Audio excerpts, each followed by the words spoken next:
Assalamualaikum warahmatullahi wabarakatuh. Saya hormati Bapak Rektor, Bapak Dekan, dan seluruh teman-teman yang hadir, Bu Moderator, para mahasiswa yang hadir sini dan dosen. Pertama, terima kasih kesempatan ini untuk berbicara di UNHAS, di Fakultas Ekonomi. Kalau saya datang ke UNHAS, saya teringat 65 tahun yang lalu. Saya masuk Fakultas Ekonomi tahun 1960-an tahun lalu. Saya kira mahasiswa atau siapa dosen juga belum ada yang lahir pada waktu itu. Anda belum lahir, saya sudah di fakultas. Tapi di Baraya, bukan di sini. Di Baraya. Tapi saya lulus tahun 67, berarti hampir 7 tahun. Karena pada waktu itu, tahun 60-an hampir setahun kuliah cerebre, hampir karena sibuk. Dan juga dirubah waktu belajar waktu itu. Kedua, mungkin saya terlalu sibuk waktu itu. Ketua Senat, ketua HMI, ketua Sekjen Dewan, macam-macam lah kegiatan. Di samping itu bekerja juga saya di kantor bapak saya. Jadi agak telat. Tapi ada rumusan di Harvard mengatakan begini, yang mendapat A itu biasanya di konsultan atau profesor. Memang kalau jadi konsultan harus pintar kan? Nggak bisa. Yang B jadi manajer. Yang C jadi owner. Ya. Karena tidak bisa jadi konsultan karena dia rapornya C, tidak mampu jadi manajer, ya owner saja dia. Saya ikuti falsafah itu, jadi saya jadi owner. Nah, sekali lagi juga selamat ke ulang tahun Fakultas Ekonomi. Kenapa Fakultas Ekonomi lebih dulu daripada UNHAS? Sejarahnya begini, waktu dulu masih zaman Belanda, hanya ada satu universitas di Indonesia waktu zaman Belanda. Yaitu hanya University Van Indonesia. Dan itu berlanjut setelah kemerdekaan, karena waktu itu kedaulatan belum diserahkan, jadi yang ngatur masih orang Belanda. Tiap kota itu diberikan satu universitas yang besar. Jakarta, Fakultas Hukum dan Fakultas Kedokteran. Surabaya, Fakultas Kedokteran Gigi. Bandung, Fakultas Teknik, itu ITB kemudian. Bogor, Fakultas Pertanian. Maka kemudian di Makassar dipilih Fakultas Ekonomi. Jadi kita dulu Fakultas Ekonomi Universitas Van Indonesia. Itu sejarahnya. Karena dianggap orang Makassar, orang Bugis Makassar, Sulawesi Selatan itu punya semangat pedagang. Kenapa Fakultas Ekonomi dibikin di Makassar? Tetapi jadi waktu itu sejarahnya hampir semua profesornya orang Belanda. Tapi kita ingat tahun 51 mulai pemberontakan di ITI. Waktu tempat kuliahnya di Baraya. Baraya dulu itu kan pinggir kota. Sepi, maka suka dimasuki tembakan-tembakan. Maka semua profesor itu meninggalkan Makassar, maka tutuplah itu Fakultas Ekonomi. Nanti didirikan kemudian tahun 53. Nah, itu sejarahnya kenapa tahun 48. Tapi pernah hilang Fakultas Ekonomi ini 3 tahun. Tidak ada fakultas.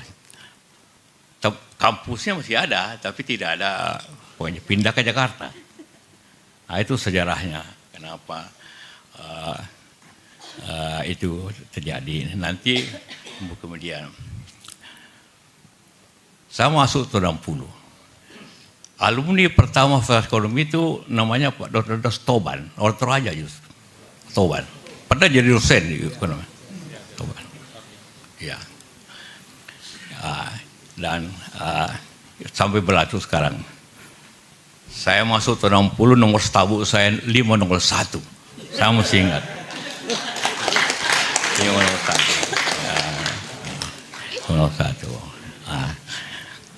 Kenapa untuk yang mahasiswa, kenapa kuliah waktu itu 5 tahun?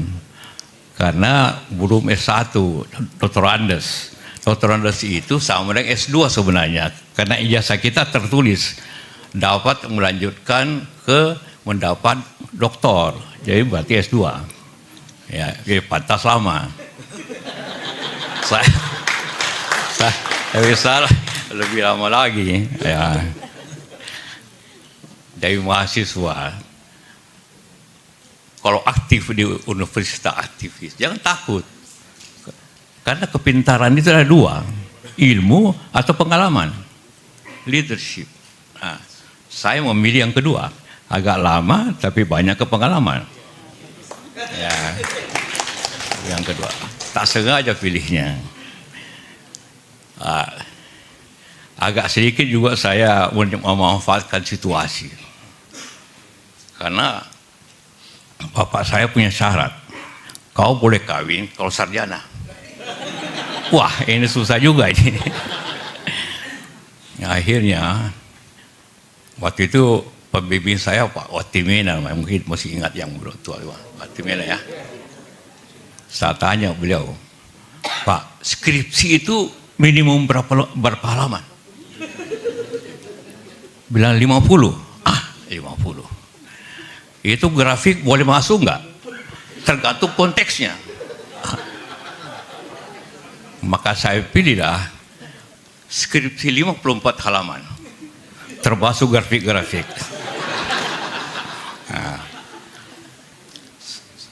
Tapi saya penelitian betul, penelitian tentang beras.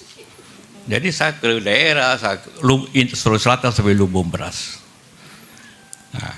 Pakai ke pasar, ke Bulog. Tapi ada efeknya.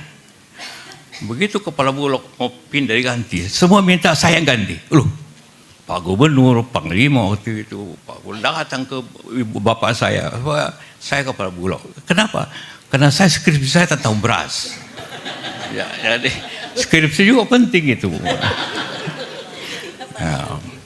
Jadi waktu saya ke kepala Bulog, waktu itu merangkap. Saya Menteri Perindustrian, Perdagangan, dan kepala Bulog. Kepala Bulog. Orang Bulog ini agak sedikit meragukan, agak pandang enteng sedikit ini kepala baru ini. Karena merangkap. Begitu saya kumpul, saya ceramah tentang beras, semua terkejut. Nah, saya tahu detailnya bagaimana beras itu. Beras. Lalu kan skripsi tentang beras. Jadi skripsi itu penting gitu. Jadi akhirnya semua tidak ada yang berani lagi bicara beras karena saya lebih tahu dari mereka. Nah, itu pengalaman. Nah, bicara tentang ekonomi, mungkin saya bicara agak lebih luas, bukan hanya tentang ekonomi Indonesia, karena ada sangkut pautnya semuanya. Kalau ilmu ekonomi itu berbeda dengan ilmu teknologi, Pak Rektor. Kalau teknologi, penemuan teknologi itu menambah produktivitas pembangunan teorinya. Tapi teori ekonomi berubah kalau ada masalah. Ya, masalah, baru ada teori baru dalam ekonomi. Jadi kalau kita lihat sejarah ekonomi dunia, itu aja berputar-putar, saling ganti-mengganti. Waktu Adam Smith, teorinya lebih kepada ekonomi liberal, supply and demand.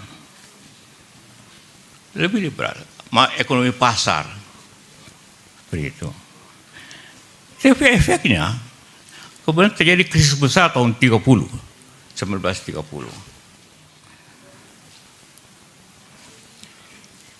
Timbullah kemudian penyelesaiannya teori baru. Pemerintah harus ikut. Kan itu Keynes, timbullah teori Keynes.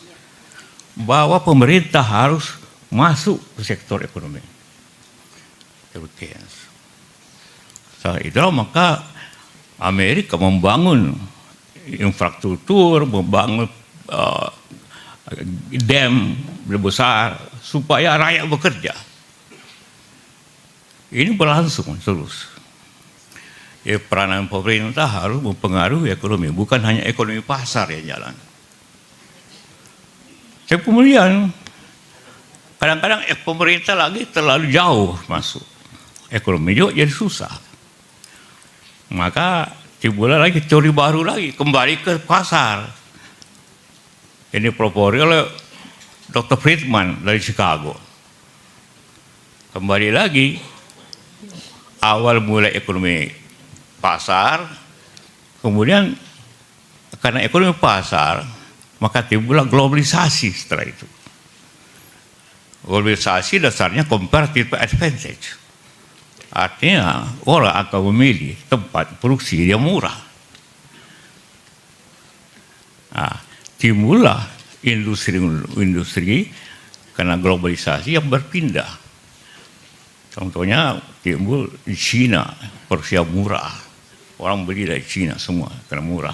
Juga di daerah Asia lainnya. Karena comparative advantage daripada globalisasi. Sekarang ini balik lagi. Tidak lagi terjadi deglobalisasi setelah Trump. Maka kembali lagi negara-negara itu lebih nasionalistik. America for America, Europe for Europe. Maka timbullah ekonomi yang sekarang ini yang kita alami lebih kepada kepentingan daerah negeri-negeri itu, tidak lagi kepentingan bersama. Mungkin beberapa tahun lagi berubah lagi, biasanya setiap 30 tahun. Jadi tahun 30 sampai 40 tahun kemudian. Ini antara tahun 60-an, 70-an sampai sekarang kan juga 40 tahun. Jadi tiap 40 tahun teori itu berubah dasarnya. Jadi buku lama harus ganti lagi. Ya. Nah, itulah kira-kira perkembangan. Pada ini Fakultas Ekonomi kita bicara ilmiah sedikit. Ya. Itulah perkembangan teori-teori ekonomi di dunia ini yang mendasari juga ekonomi kita. Nah, kalau tapi ini juga dipengaruhi, nasionalisme ini dipengaruhi oleh politik. Jadi setelah terjadi perang Ukraina dengan Rusia, Israel dengan Palestina, dan juga sekarang ini di banyak tempat, India dengan Pakistan, sekarang ini Thailand, ini dipengaruhi semua menjadi orang nasionalistik. Tapi kembali lagi ke blok timur barat. Sekarang blok Rusia Cina lawan Amerika dengan Jepang dan sebagainya. Nah, itu yang menyebabkan suatu perubahan-perubahan macam ini.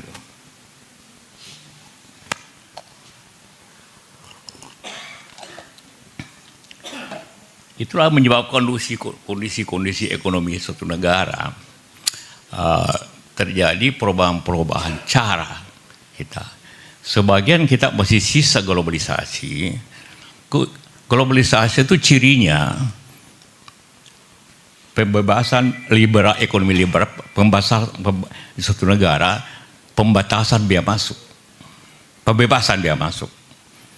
Kita karena itu ekonomi dunia berjalan dengan comparative advantage, siapa beli murah itu yang dapat. Nah, terjadi. Sekarang kembali lagi biaya masuk tinggi, tarif kalau di Amerika. Amerika pasang tarif, ini pasang tarif, kita pasang tarif, akhirnya terjadi nasionalisme ekonomi. Jadi kita berada dalam keadaan ekonomi yang lebih nasionalistik sekarang ini.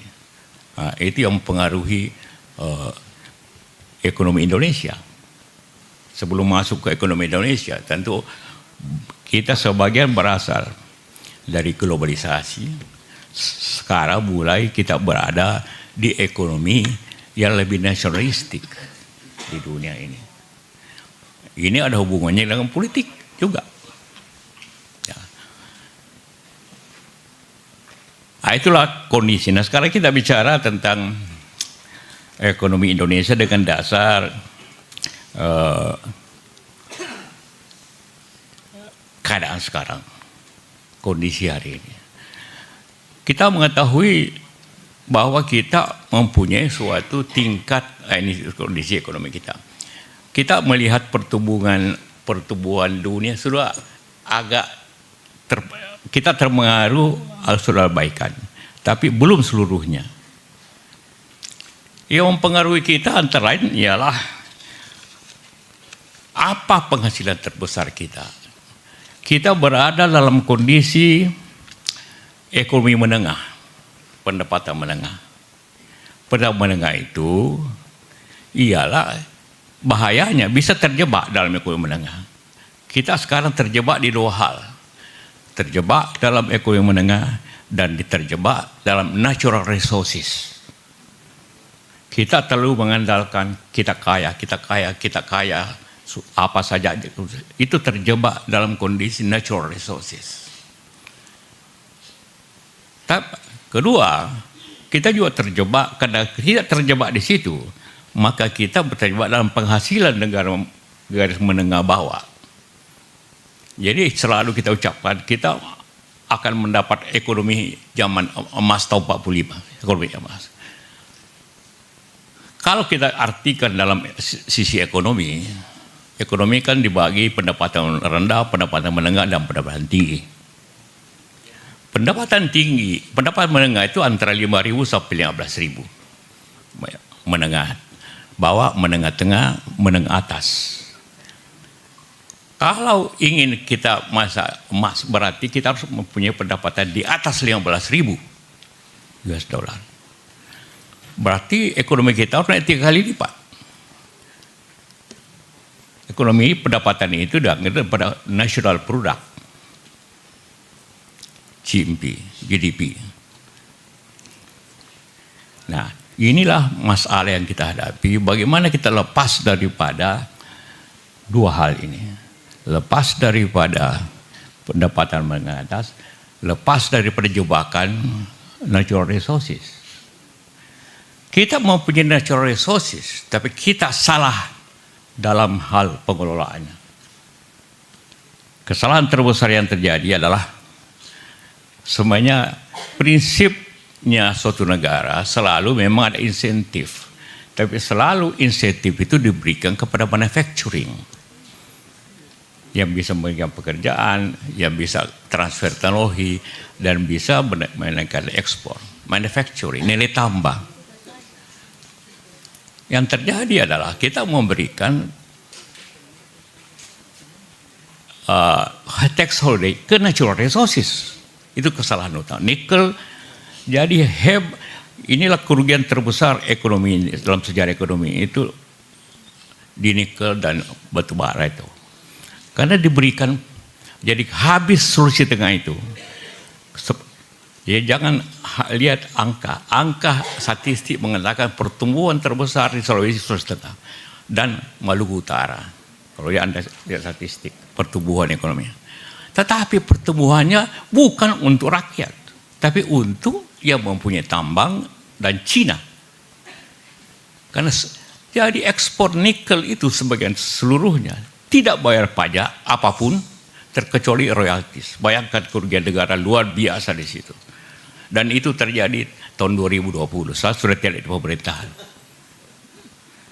Memang zaman tahun terakhir 2009, SBJK, kita mulai melarang, membuat undang-undang melarang ekspor bahan baku.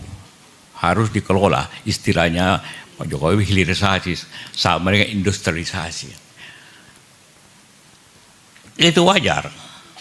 Tetapi tiba-tiba semua, tidak tahu siapa melobi, keluarlah peraturan bebas pajak, bebas biaya, bebas. Jadi Cina itu menikmati luar biasa. Dan kita dapat nanti banjir kalau ada apa-apa. Rusak lingkungan itu. Itu akibat itu utamanya bukan hilirisasi internal. Kenapa bebas? Padahal biasanya aturannya bebas kalau manufacturing. Kalau kursi mobil, kayak kursi gelas, kursi apapun. Karena itu ada nilai tambah. Ini tidak ada nilai tambahnya karena semuanya dibawa keluar. Ya. Nah, ini yang menjadi, memang harganya naik, tapi semuanya milik yang memiliki industri itu. Dan hampir 90% Cina. Padahal kita bisa bikin sendiri. Saya punya perusahaan, punya smelter di Palopo. Jadi dibikin oleh insinyur kita, dilaksanakan oleh kita. Ada beberapa konsultan orang Tionghoa, Cina. Konsultan hanya lihat benar tidaknya kualitasnya, tapi tidak membuat pabriknya. Semua bisa.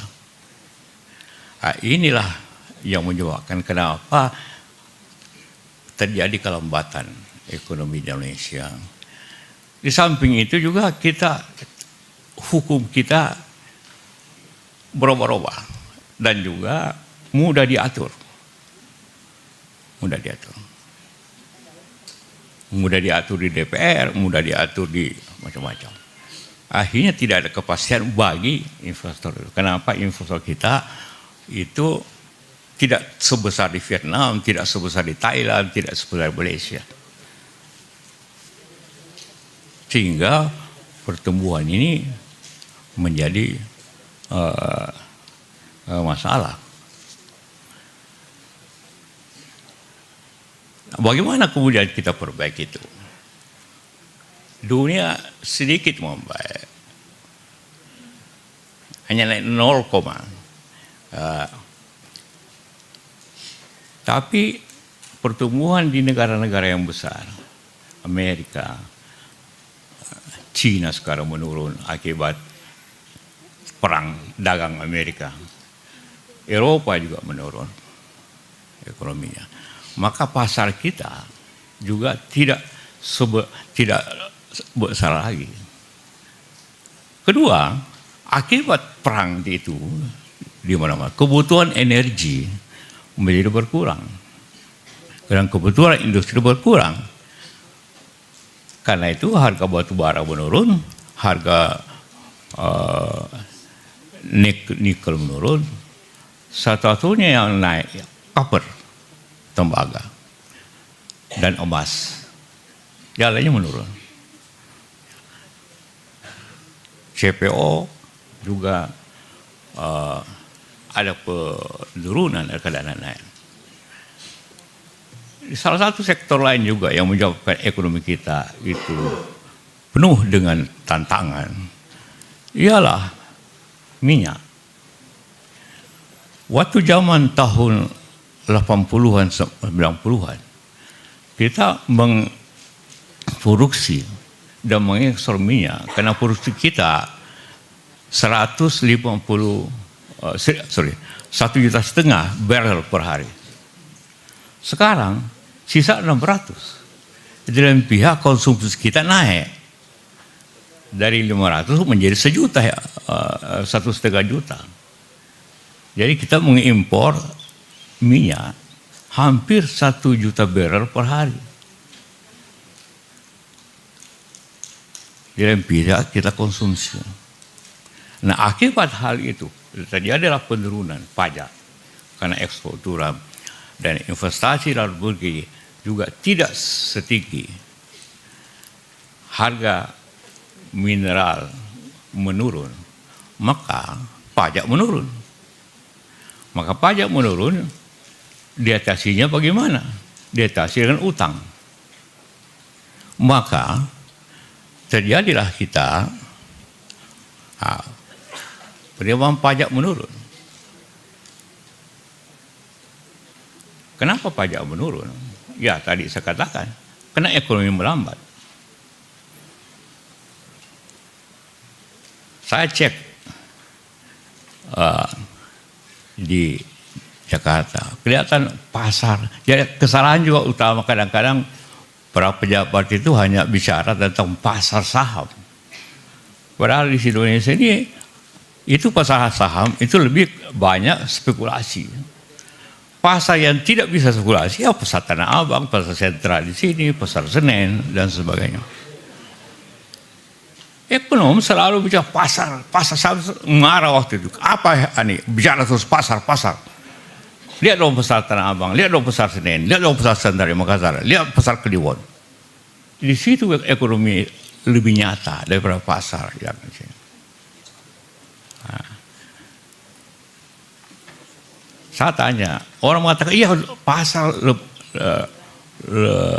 kurang, turun, karena banyak online. Minggu lalu, saya pergi makan di restoran Padang dengan teman-teman. Antri, orang ojek dan Grab juga banyak yang nunggu. Saya bicara dengan dia, bagaimana keadaan sini?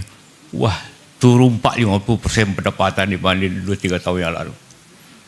Artinya, online juga menurun.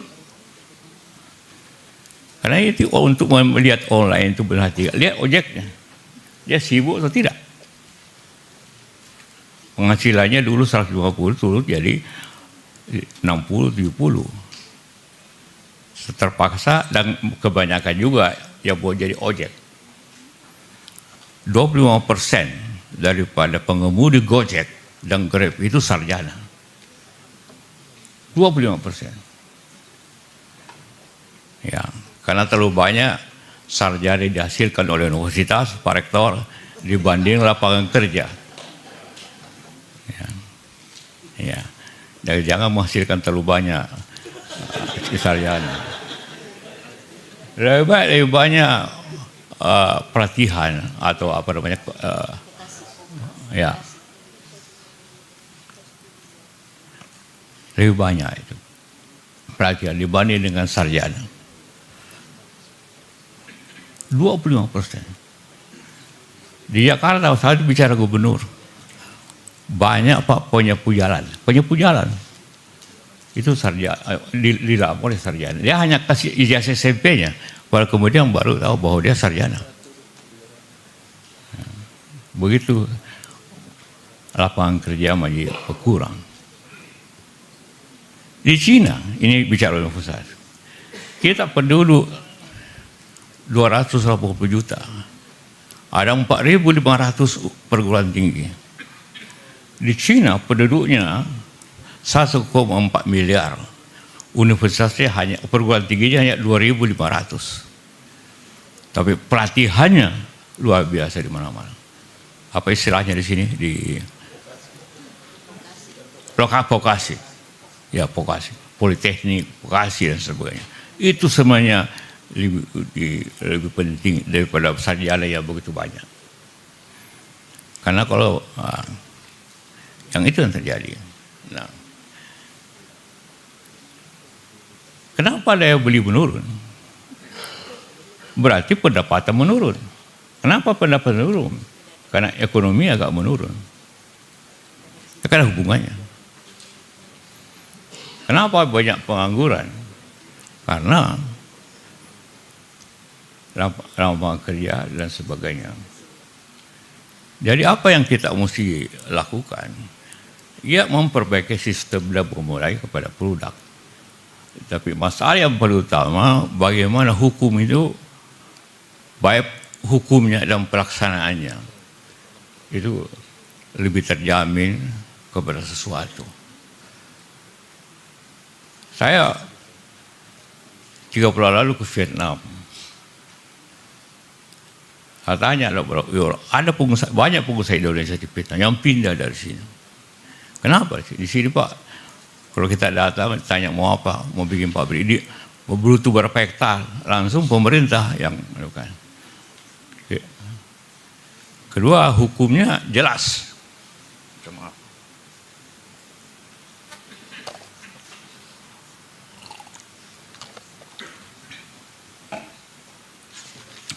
hukumnya lebih jelas. Nah ini jadi tetap banyak orang yang mau. Sekarang apalagi kondisi hari ini mau slow down. Kadang-kadang susah juga menghadapi, walaupun saya orang pemerintah juga lebih susah. Kita mempunyai bisnis yang tidak ada orang yang, tidak ada swasta yang melaksanakannya. Membangun PLTA. Ada yang melaksanakan kecil-kecil, yang besar. PLTA. Kita punya di Poso, di Batu Raja, kemudian di Kerinci. 5. Total kapasitasnya hampir 1.500 mega. Listrik ini dari Poso ini. Sebagian besar. Tetapi kita siap bangun lagi. Susahnya kayak apa? Susahnya kayak apa? Ya. Saya punya sendiri di Kerinci sudah jalan. Minta diresmikan. Oh, supaya orang tahu lah bahwa sudah 5 bulan minta sama presiden, belum. Ya, itu mungkin sibuk pemerintah. Ya. Tapi kadang-kadang orang asing diterima langsung. Dan saya ingin sampaikan, kalau 70% insinyurnya orang anak UNHAS. 70%. Nah, jadi populasi itu kalau di Indonesia dipertandingkan siapa yang bikin listrik yang terbaik anak UNHAS. Ya. Tapi namanya khusus lagi, kepalanya Alimuddin, yang kerja juga kayaknya Tajuddin. Di Toraja almarhum meninggal Amiruddin, semua Din. Di Kerinci pun, dan di mana-mana ikut ini, kira-kira ada 50 insinyur UNHAS, 50 yang ahli, yang keliling terus. Yang sekarang ada 40 ada di Kerinci, tapi sudah selesai, sebagian sudah pulang. Nah, ini jadi industri ada keyakinan. Tapi bosnya anak ITB, adik saya. Bosnya ITB, adik saya. Ya. Tapi keyakinan, rasa percaya kalian. Semua orang bilang PLTA itu tidak bisa, harus dibangun asing. Jadi manapun PLTA yang di Penrang itu orang Jepang yang bangun. Jatiluhur orang Perancis. Yang lainnya orang Jepang, orang Amerika. Tidak ada satu pun yang dibangun total. Cuma kita mulai. Tidak ada yang percaya. PLN, masa bisa bikin? Iya, kita bikin. Yang bicara tentang bagaimana tekad membangun bangsa ini, tekad. Yuk percaya diri dulu. Kalau selama tidak percaya diri dulu, percaya kemampuan. Sulitnya pemerintah yang tidak percaya. Waktu bikin di Poso, kami bikin 200 mega. PLN tidak percaya bisa bikin 200 mega. Karena PLN tidak percaya, bank juga tidak percaya. Maka habislah uang haji kala itu, habis. Uang Toyota dipakai terus untuk ke situ. Saya bilang sama adik saya, kalau gagal kau punya ini proyek, bangkrut kita, sudah. Bangkrut sudah. Nanti selesai 50%, datang orang PLN, bisa betul kau bisa betul bikin, bisa. Baru dia bilang, oke, kita bikin kontrak. Bayangkan itu berita. Sekarang apapun yang kita bikin bisa. Jadi Anda semua, anak-anak semua, pertanyaan menjalinkan ekonomi, percaya dulu diri bahwa kita mampu. Begitu kita udah percaya, ya. Kenapa anak UNHAS bisa kerja? Karena kadang-kadang kalau di Jakarta anak UNHAS tidak banyak bisa, orang pilih ITB atau UI, jarang yang mau ke gunung. Ini kerja di gunung 5 tahun. anak kita sanggup kerja di gunung 5 tahun. Jadi bisa jadi. Jadi juga karakter. Sekarang kalian semua jangan berpikir kerja di pemerintah. Pemerintah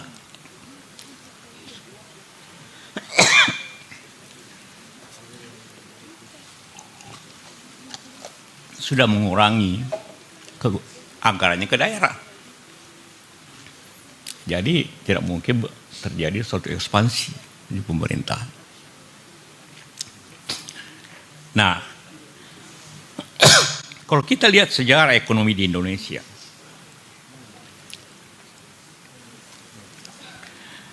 kalau ini kita kembali lagi dulu sejarah sedikit.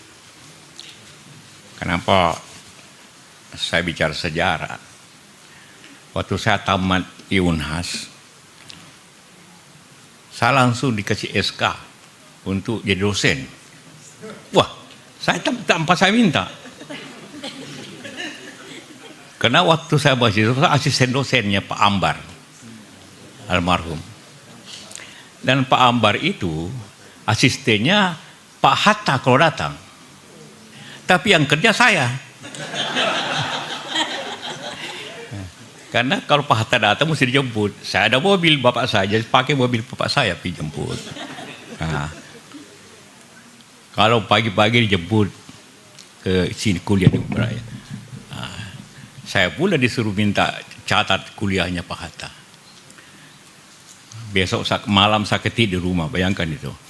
Besok kasih lagi Pak Hatta, ini Pak sudah. Pak Ambar tinggal perintah Pak Anu saja, dampingi. Ya. Nah, itulah kenapa tiba-tiba saya jadi dosen. Tapi saya hanya sanggup setahun jadi dosen. Karena urusan bisnis, hari ini saya pergi ke daerah, hari ini besok saya ke Jakarta, minta maaf, tidak bisa lagi. Berhenti. Padahal SK saya di Diknas lagi diurus di proses. Jadi gitulah, memang yang dapat C itu bisa jadi owner saja. Memang tidak ada bakat gitu kan. Ini pintar-pintar jadi dosen. Teman saya ini semua adik-adik.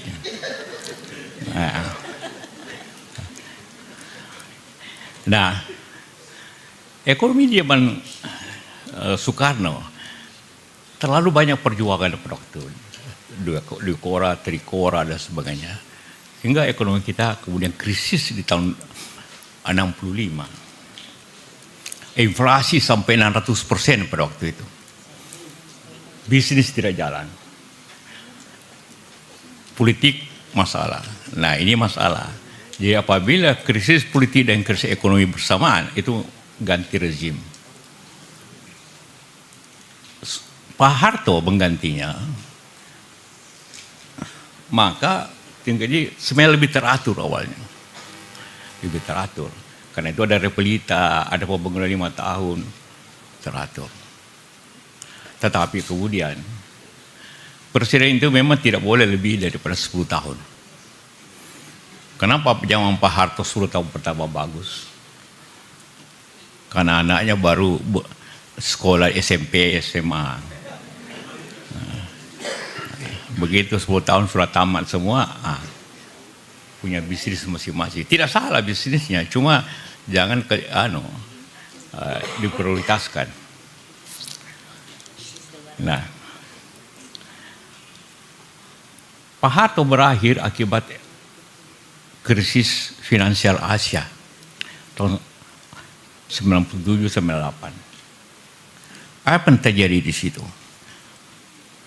Karena kita terlalu banyak membuat deregulasi. Bank buka tahun 87. Buka. Akhirnya dari bank hanya kira-kira 20 menjadi 240.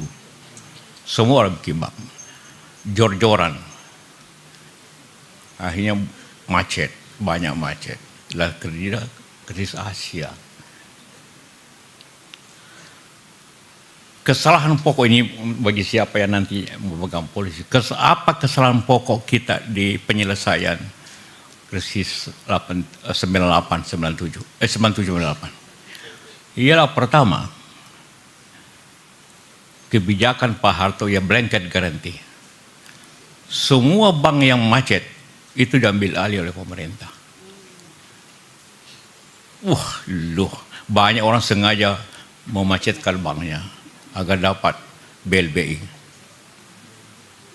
Habislah negara karena menjamin semua. Kesalahan yang kedua adalah bunga bank mengikuti inflasi. Karena inflasi 60%, maka bunga bank 70%.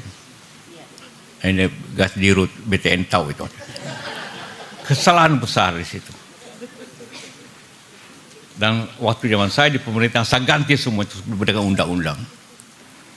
BLBI bisa ada undang-undang, kalau macet bank tanggung jawab pemegang saham, bukan pemerintah.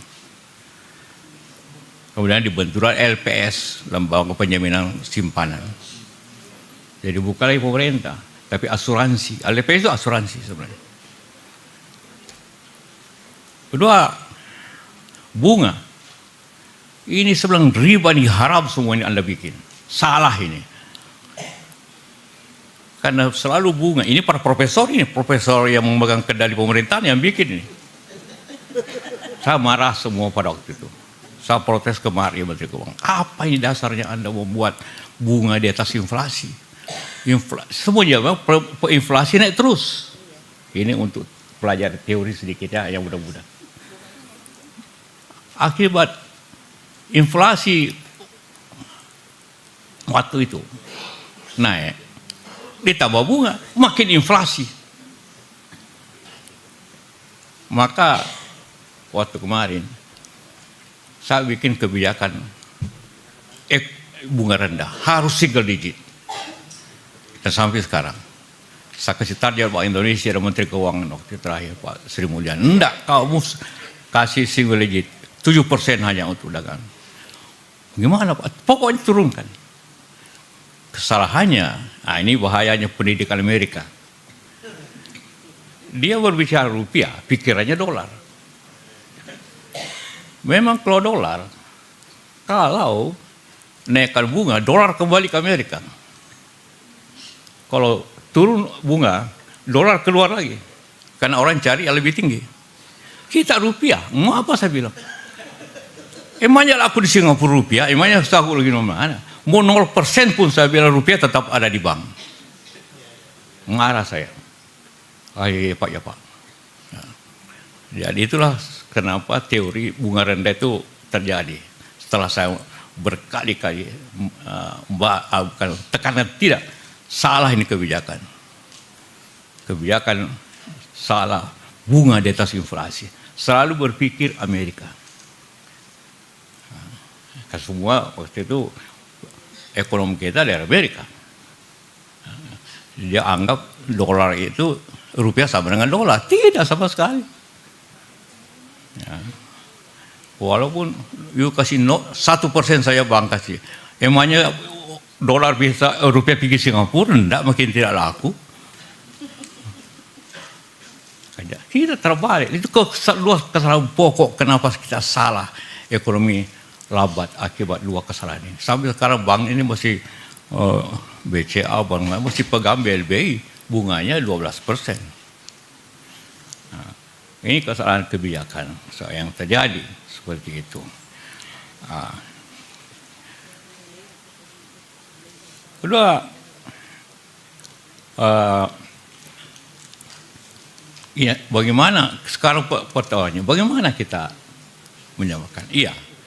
Kembali ke produktivitas yang tinggi. Kembali kepada suatu yang tinggi bukan hanya di industri, tapi di pertanian. Jangan kembali kepada sistem waktu zaman Pak Amiruddin, Sakut Wakadin. Kita bikin peningkatan produktivitas di 8 komoditi. Juga nasional. Nanti kita bicara ekonomi selatan. Karena dari ekonomi dunia, ekonomi Indonesia, dan Inilah sektorial. Anda lihat penurun produktivitasnya. Tapi kita kemudian ada ajaran baru atau pikiran baru ekonomi Indonesia sekarang dengan Menteri Keuangan Purbaya. Karena berpikir kenapa ada dua macam ekonomi di Indonesia.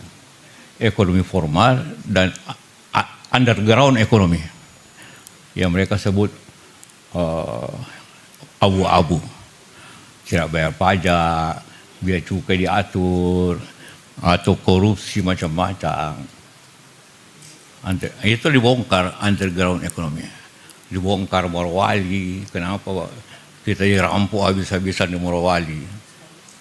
Ini semua diperbaiki agar timbul suatu ekonomi baru. Ya kita harap itu bisa jalan. Walaupun tentu makan tempo. Karena kalau ekonomi abu-abu ini dibongkar, ada ketakutan para pengusaha untuk investasi juga. Ini membalance dua kebijakan ini yang butuh-butuhkan. Membalancing ekonomi. Bagaimana kita bongkar ekonomi abu-abu ini menjadi formal. Ekonomi abu-abu itu dapat dilihat dari pajak.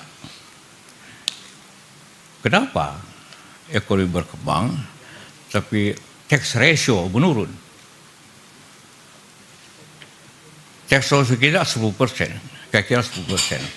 Di ASEAN saja itu rata-rata 14%. Kita rendah. Artinya ekonomi jalan tapi tidak bayar pajak. Itu artinya. Jadi underground ekonomi. Atau ekonomi apa. Nah ini yang diperbaiki underground ekonomi. Dimunculkan. Tapi dengan hati-hati juga. Karena kalau ini dihantam, terus ekonomi yang muncul menjadi takut juga. Ini harus dibalansi. Dibalansi. Bagaimana ekonomi resim berjalan. Nah, itulah tren baru ekonomi kita. Membongkar ini ekonomi abu-abu, tapi bagaimana secara bersamaan membangun ekonomi yang terbuka. Nah, itu baru bisa ekonomi kita seperti itu. Nah, ya. Dan sumber daya alam itu diketatkan aturannya. Lihat Morowali, lihat di Bangka, Tin. Lihat di Aceh, di Sumatera, hancur semuanya akibat pemotongan hewan, pohon. Dan bisa terjadi di Sulawesi akibat penghabisan lahan akibat tambang. Kalau terjadi iklim seperti di Sumatera itu, maka hancurlah itu Sulawesi Tenggara. Untung di selatan yang bekerja Inko dulu, kemudian sekarang Vale yang mengaturnya mengatur terlebih baik. Itu sistem pertambangan, tidak kayak diatur oleh Cina seperti itu. Itu untuk menyelamatkan ekonomi nasional lebih baik, di samping mempermudah. Dan yang penting bagaimana ada kepercayaan diri daripada kita semua. Seperti itu. Nah.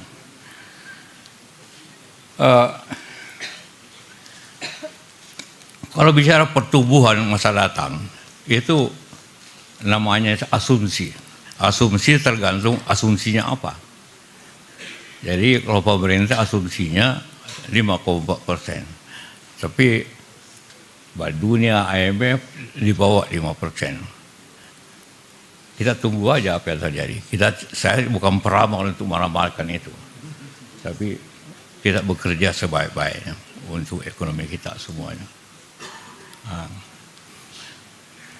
Ini proyeksi-proyeksi semuanya.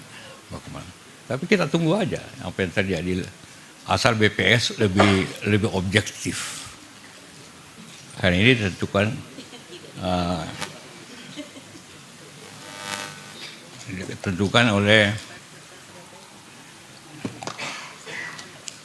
BPS.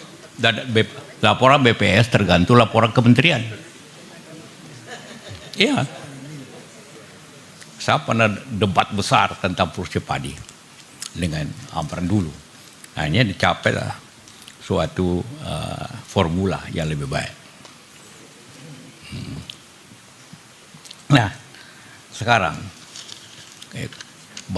seperti katakan tadi, yang perlu ditingkatkan produktivitas, manufacturing. Kalau kemudian Sulsel ini waktu krisis 98 justru ekonomi kita yang terbaik pada waktu itu. Jadi di mana-mana saya katakan, ini bukan krisis Indonesia, ini krisis Jawa. Saya debat di mana-mana waktu itu, selalu kalau orang bicara Indonesia Timur, undang Pak Yusuf itu, Pak JK, belum JK, belum Pak Yusuf. Debat dengan segala orang di Jakarta, Sri Mulyani, inilah contohnya ekonomi UI dan macam-macam. Saya bilang ini bukan krisis kita, krisis Anda semua di Jawa ini. Karena pada waktu itu ada sejarahnya. Kenapa ekonomi Sulawesi Selatan terbaik? Ukuran saya jual mobil. Dulu saya jual mobil katakanlah per tahun 500. Waktu itu. Tiba-tiba naik 1000. Bingung kita. Terpaksa semua di Jawa tidak laku, saya beli. Dari Jawa bawa ke Makassar. 1000. Kenapa? Ini hasil daripada program 10 tahun sebelumnya. Peningkatan produktivitas. Saya bilang sama Pak Amiruddin, Pak, lumbung padi itu bagus untuk hidup, tapi tidak untuk maju. Kenapa? Petani sawah tidak bisa maju ekonominya. Dan petani kopi, coklat, mente, jagung bisa maju. Karena kalau naik harga beras, semua orang marah. Tapi kalau naik harga kopi, coklat, semua orang gembira. Wah, naik harga coklat. Itu sebabnya. Jadi pendapatan petani tidak bisa naik-naik karena marah orang. Dan pemerintah bisa jatuh kalau harga beras naik. Jadi apapun kita produksi tetap petani pendapatannya begitu. Karena itu waktu itu coba kita kembangkan 8 jenis saja. Coklat, kopi, jagung, mente, sapi, ada lagi. Kadin waktu saya katakan, saya kadin mati di sini. Kita bikin 80 pertemuan temu usaha namanya. Keliling daerah selama 5 tahun. Pak Amiruddin, kalau dia tidak mau ikut, bagaimana kita kerja untuk provinsi? Pak Amiruddin pergi ke Penrang, pergi ke Pelopo, ke mana. Bank saya suruh ikut dan sebagainya. Eksportir ikut. Bagaimana meningkatkan ekspor selatan. Nah, persis semua itu program tahun akhir 80-90 berhasil, langsung krisis. Yang kita punya dolar. Jadi waktu itu 75% 75.000 orang yang haji, 70% dari Sulawesi Selatan dan Tenggara. Mobil saya penjualan naik 2 kali lipat. Ya itu. Karena sering direktur saya mengkritik, Pak, kita jual mobil tapi Bapak jarang di kantor. Iya, saya carikan kau pembeli. Karena orang beli mobil ini karena punya uang. Jadi kita dorong para masyarakat punya uang. Caranya dengan meningkatkan produksi kopi, coklat, macam-macam, mente, daging, macam-macam. 8, hanya 8. Jangan lebih dari 8, saya bilang bagus betul. Pak Amiruddin ikut 8. Sekarang coklat mati. Pada saat harga kopi turun, pada saat harga kopi naik. Ini mesti diulangi lagi. Bagaimana? Karena kalau industri jangan terlalu harap di sini di Sulawesi Selatan. Industri itu muncul karena dua hal. Kita tahu semua teorinya. Karena ada supply, ada bahan baku, dan atau konsumen. Penduduk kita cuma 8 juta dibanding dengan 160 juta di Jawa. Kita tidak punya produk kayak Sulawesi Tenggara, kayak nikel. Tetapi salah cara ngurusnya di nikel itu. Itu yang terjadi. Jadi jangan harap industri besar di sini. Ya bisa industri menengah yang sumber. Karena itu sepanjang jalan ke tol itu lebih banyak gudang, jadi lebih, atau kita menjadi kota perdagangan. Nah, itu keadaan Makassar di kota services, pendidikan, kesehatan, kuliner. Minta maaf, saya agak batuknya.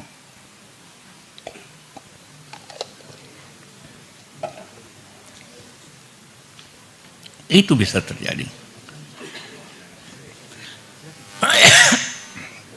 Tapi anak-anak semua harus lebih inisiatif, inovasi. Tanpa inovasi yang kuat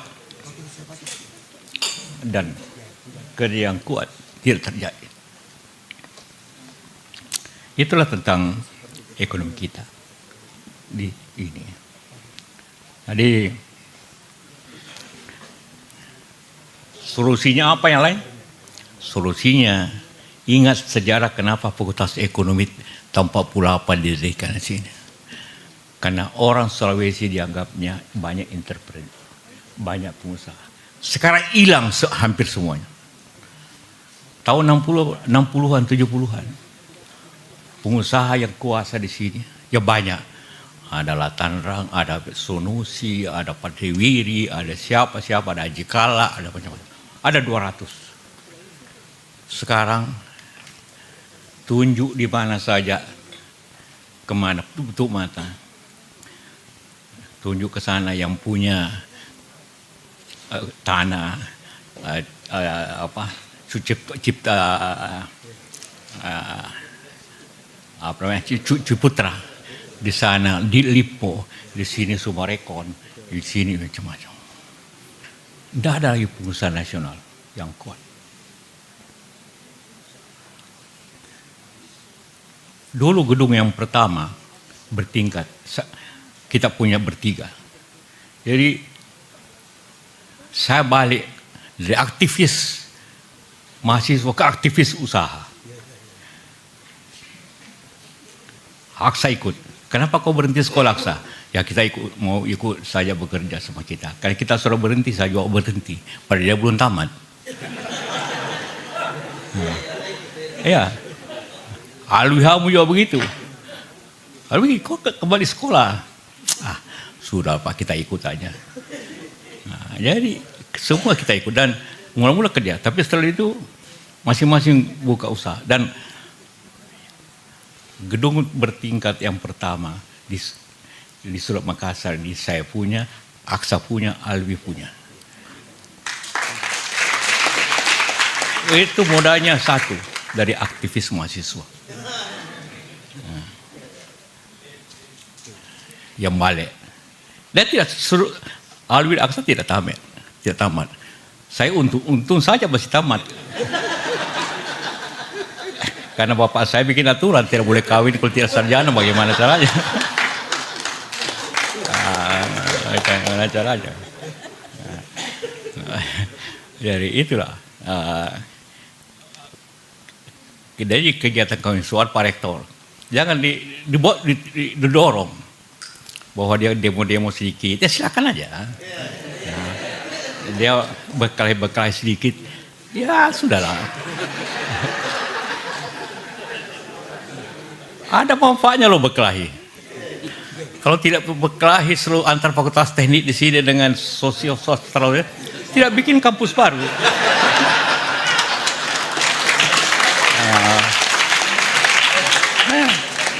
Sejarahnya fakultas ini itu. Saya ketua alumni 25 tahun. Saya dewan penyantun kira-kira hampir 20 tahun. Ya.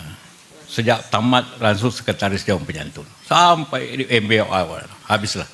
Setelah itu saya di Jakarta minta izin, sudahlah. Dan saya tidak pernah aklamasi terus. Saya tidak tahu kenapa saya selalu gitu. Suka berkelahi fakultas teknik. Pernah dibakar itu fakultas sosial di situ kan. Aduh, malu saya sebagai ketua alumni. Saya suruh Bumi Karsapura, pokoknya sebulan kau harus selesaikan itu renovasi. Karena menteri mau datang, jangan ada kelihatan bahwa itu dibakar-bakar. Waktu itu 250 juta, besar sekali waktu itu. Tapi saya renovasi total itu fakultas. Ya. Berkelahi lagi, Allah ini orang. Hanya kau pindah ke gua. Mula-mula hanya sederhana fakultas itu, sederhana aja. Bekas gedung pabrik kertas kita rombak menjadi ruang kuliah, ruang apa. Jadi kemudian saya pikir teknologi belakang hari harus penting. Saya panggil lah Dubes Jepang. Saya mau bangun fakultas teknik yang terbaik di Indonesia. Di mana? Di Makassar. Dari Sumatera, di Makassar, saya di satu barat, satu timur. Institut Teknologi. Saya bilang bikin modern. Kesalahan kampus zaman dulu selalu adat-adat. Kampus ini kan adat.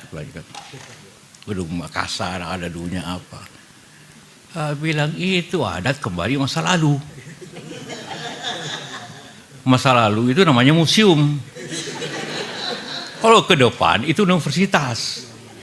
Jadi apa bedanya antara museum dengan universitas? Universitas melihat ke depan, museum melihat ke belakang.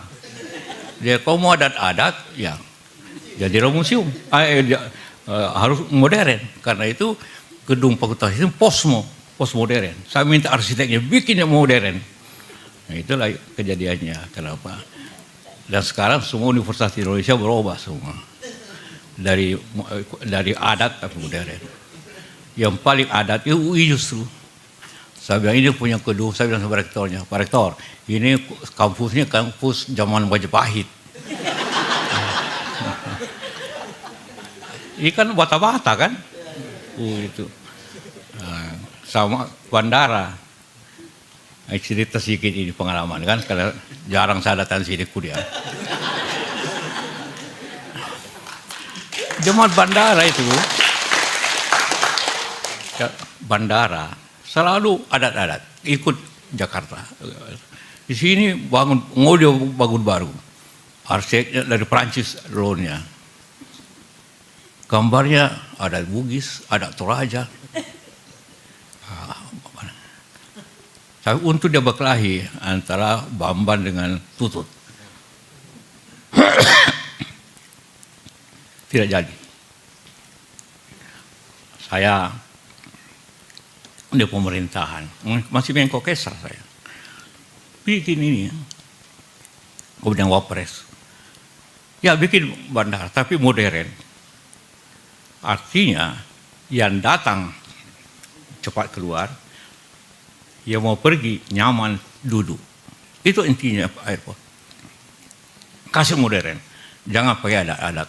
Wah diprotes. Banyak. Ini perlu, tidak ada ya. Nanti dia tidak perlu lagi ke Toraja, lihat saja di Toraja di airport. Kedua, kerjakan otak sendiri, tenaga sendiri, dan kantong sendiri. Pak, sudah ada rencana kreditnya dari Perancis, batalkan. Oh, Perancis selalu datang, segala. Tahu berapa anggaran Perancis? 450 juta dolar. Kita kerjakan itu hanya 150 juta dolar. Bayangkan kita ditipu sebisa-bisa. Untung Samara waktu itu. Maka dibikin airport yang hanya 150 juta dolar. Ya. Kira-kira 200 miliar waktu itu, dolar Mesir. Jadi sekarang tidak ada lagi bandara yang bentuknya adat-adat. Sama dengan fakultas, tidak ada lagi universitas yang bentuknya adat. Semua modern. Karena kalau dia beradat, saya bilang kau museum, bukan adat. Itu falsafah. Itu universitas. Itu falsafah. Yang pertama dulu masih ada sedikit kan, gedung masih ada sedikit. Sekarang tidak lagi. Harus bagus betul. Ini harus ketegasan dan cara berpikir yang baik. Contoh aja Medan bikin airport. Kok gubernur datang, saya bilang kau bikin gambar dulu yang baik. 2 bulan datanglah dia bawa 2 gambar, satu adat, gambar Batak, satu Melayu. Saya bilang kalau saya pergi Batak marah orang Melayu, kalau saya pilih Melayu marah orang Batak. Tapi kau tahu siapa mayoritas penduduk di Sumatera Utara? Orang Jawa. Ganti arsitek. Bikin modern. Saya lapar dulu. Waktu mau bikin Makassar ini modern. Arsitek kita tidak tahu bikin. Kau insinyur kan pintar arsitek. Kau pergi ke, saya kasih waktu kau 2 bulan. Kau pergi ke Eropa, pergi ke Cina, pergi ke Jepang, lihat bandara. Saya ongkosi kau semua. Pergilah semua. Pulang, bisa Pak, bisa bikin. Itu saja, bisa bikin. Bikinlah di Unhas. Inilah bandara pertama yang modern di Indonesia ini. Ya. Datang Sumatera Utara. Ini cerita sedikit ya, tidak bosan ya. Gambar ya. Yang modern ini saya pilih. Kau teken Pak Gubernur. Pak, kalau saya teken, saya tidak bisa kembali ke Medan. Orang Medan marah, kenapa tidak ada Bataknya, tidak ada Melayunya. Kalau kau begitu, saya yang teken. Peraturannya negara, kalau yang dibawa tidak mau teken, di atas boleh teken. Tapi jangan dibawa, tidak boleh bupati teken, gubernur bisa teken. Kalau gubernur mau teken, tidak mau teken, wapres bisa teken. Sah. Nah, itu dia. Baru jadi. Kasih nama lagi. Berkata 15 nama. Ada Sisi Maharaja ini. Alah, nanti berkelahi semua kau sebenarnya. Sudah, tempat itu apa namanya? Kuala Namu. Kali Bandara Kuala Namu. Sudah. Ayo.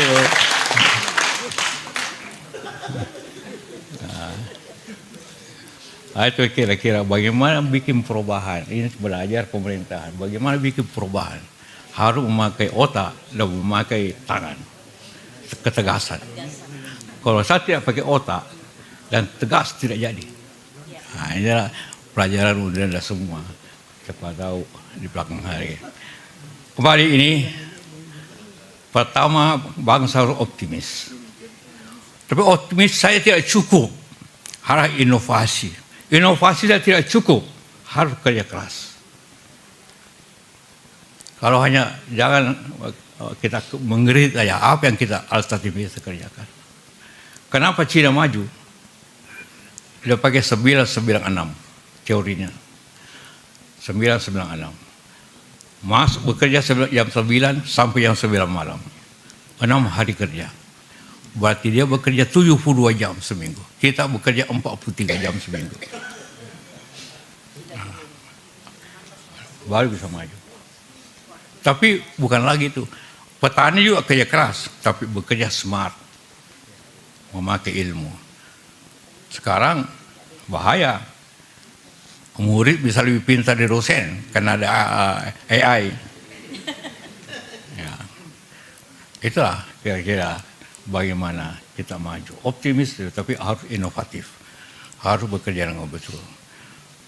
Universitas Pak Rektor mesti riset bagaimana meningkatkan produktivitas padi, produktivitas jagung. Saya tahu ada lembaga di sini Maros, tapi tidak kerja betul. Kenapa tidak? Saya pernah datang waktu Wapres. Pernah datang. Kepalanya anak Unhas sudah tinggal. Di mana labnya? Saya mau lihat. Di mana ya labnya? Pak, maaf, sudah 3 bulan. Saya bilang 2 hari, hari kedua kau mesti periksa labnya. Dia 3 bulan belum tahu di mana tanya labnya. Aduh, bagaimana kita mau maju kalau lab aja kau tidak tahu tempatnya, bukan lagi terkerja. Ya, lembaga research harus dimanfaatkan. Seperti itu. Inilah fungsi universitas. Jangan kita menganalisa terus negeri susah. Tidak, apa yang kita dapat sumbangkan? Otak. Waktu saya ketua senat, waktu ketua dewan, terjadi hama Sulawesi Selatan, padi. Pak Gubernur waktu itu Pak Rifai, Pak, bisa kita bantu? Apa? Saya kerahkan mahasiswa untuk menyemprot ini hama. Waktu itu saya kerahkan 5.000 mahasiswa seluruh Indonesia. Waktu itu saya udah barangkali waktu itu boleh cukup 10.000, hampir setengahnya kita kerahkan dan jalan. Jadi partisipasi itu penting. Jangan KKN hanya formalitas dan di situ dibikin tubuh ini oleh KKN angkatan sekian. Di mana-mana saya tunggu yang penting. Padahal kenapa? Supaya bagaimana meningkatkan produktivitas di daerah. Nah, ya selalu itu tunggu di mana-mana. Nah, itu aja. Jadi, bikinkan programnya di desa ini harus begini, harus begini. Ya. Ya. Menurut mungkin kali roba. Ada juga kerjasama. Oh, ini yang ketuanya Fakultas Ekonomi. Di sini Fakultas ini. Supaya kemajuan desa itu kelihatan. Memang katanya. Dan ada programnya. Ini.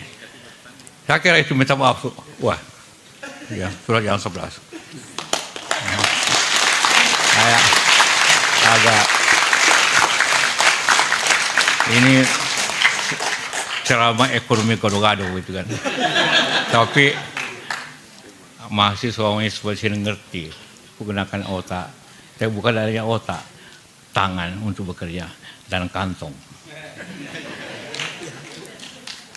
Seperti saya ulangi lagi, bandara dulu Prancis 450 juta. Bila mau kosong jangan Prancis. Iya, saya kumpulkan beberapa arsitek. Kau pasal kami tidak tahu, kau tahu.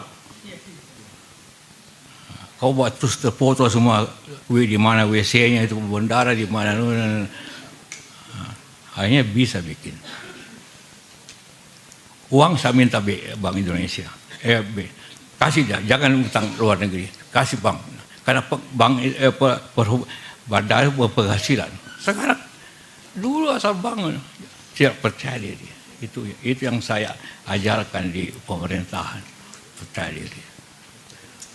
Bukan hanya pemerintahan, di perusahaan saya begitu. Kau bisa. Ini cerita sedikit soal adat, hubungannya bisnis dengan adat. Jadi kalau Bapak kemana-mana naik pesawat, selalu masuk pesawat Bukaka. Bukaka itu kampung saya, di Bone, kampung tempat lahir saya.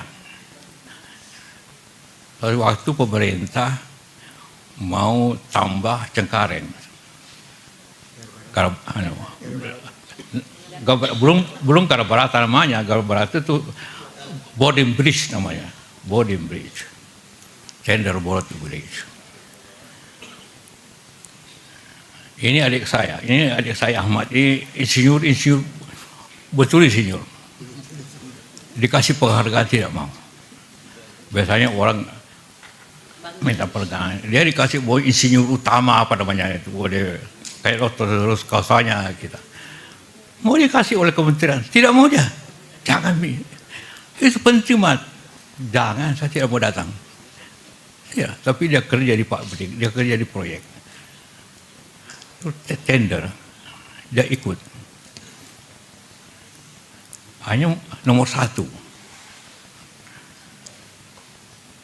Tapi yang nomor 2 Jepang harganya. Waktu Jepang Pak Harto yang agennya nomor 2 di Bambang, nanya Pak Harto. Jadi mau dikasih nomor 2. Saya bicara Menteri Perhubungan, Aswar Anas. Tidak bisa Pak, sudah diputuskan cendana. Ini susah ekonomi kalau begini. Hanya saya ingin ketemu Bambang. Hanya diaturlah oleh Pak Mari.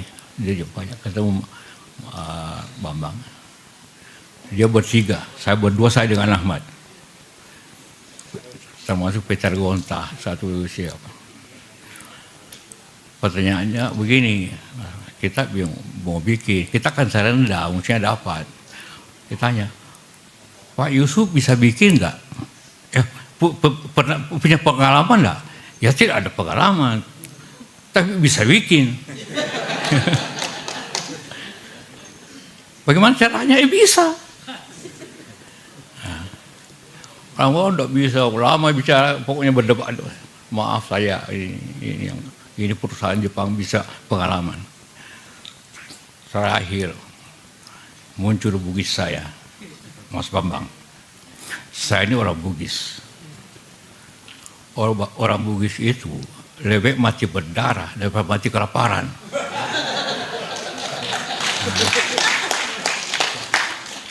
Terus itu 2,5 berdiri. Maksudnya apa? Maksudnya Bapak ada apa? Enggak ada maksud, hanya mau kasih tahu aja gitu. Bambang kasih duduk anaknya, anak buahnya. Pertanyaannya sederhana, Bapak serius? Oh serius? Ambil saja. Jadi bisnis itu harus ada keberaniannya. Anak presiden Sarawak pada saat dia berkuasa. Bukan pada saat dia mantan, tidak. Pada saat sangat berkuasa. Sarawak dengan adat Bugis. Setelah itu saya berkawan dengan Bambang itu. Nah, persoalan kedua, bagaimana bikinnya? Bingung lagi ini.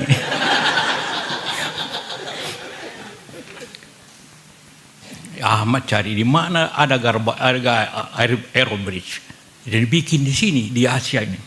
Oh, ada di Thailand. Kirimlah 2 insinyur ke Thailand. Lihat bagaimana caranya. Apa itu?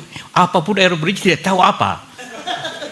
Bagaimana cara bikin? Oh, begini. Foto kiri kanan. Kemudian main orang Thailand juga sahabat Indonesia. Saya dikasih tip mau juga. Gambarnya, minta gambarnya. Oh, enggak bisa, biasalah kasih servis sedikit, kasih gambarnya. Tapi besok pagi harus kembalikan. Nah, ini cara namanya reverse engineering. Engineering terbalik. Belilah gini fotokopi yang besar. Fotokopi sepanjang malam. Selesai kembali lagi. Jadi ini juga pegawai tidak merasa apa-apa karena sore masih ada, pagi juga masih ada itu gambar.